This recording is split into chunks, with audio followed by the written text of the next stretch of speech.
There are a lot of different games and shows out there that have been out since I've been a kid, and even before I've been a kid. It's not that hard to do. And Digimon, this show and series and all of that stuff, was out much earlier than when I was born. But when I was born and I grew up and I watched it, I enjoyed its content a whole lot. So, one of the first games that I got based on that series was Digimon Cyber Sleuth, a really fun game where you get to take all of those Digimon that you've heard and made favorites, and you get to make them your own and fight with them against other evil Digimon. And it's a great game. It's a game that I played a long time ago, and then I played a newer release called Cyber Sleuth Hacker's Memory, and both of them were really fun games. Taking the Digimon and putting them into a different story compared to the shows, and just meshing everything together very well. Always a very fun time.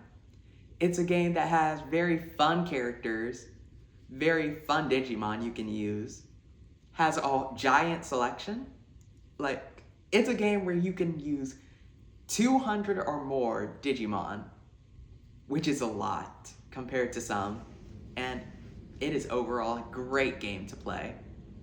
From the times that I was playing, I remember trying my very hardest to try to get Omnimon and Imperial Dramon, because those were the two that you had to put a whole bunch of effort into, had to take a whole bunch of time, and in my brain I was thinking, if it has to put all this effort and time into it, it has to be really good.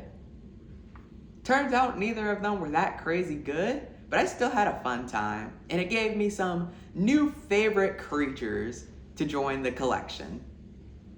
Now, Digimon Cyber Sleuth, in the Digimon series in general, unfortunately comes with the problem of they normally don't have English dubbing. So for Digimon Cyber Sleuth and Hacker's Memory, there's not going to be English characters speaking in English. There's going to be English writing and you can read it out, but no one's going to be saying anything in English. That is the unfortunate truth.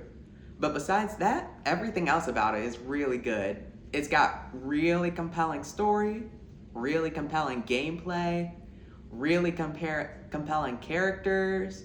I remember having a great time talking to all these characters, seeing the antics they get into, and then years later, coming back to the game and getting into those same characters and antics all over again.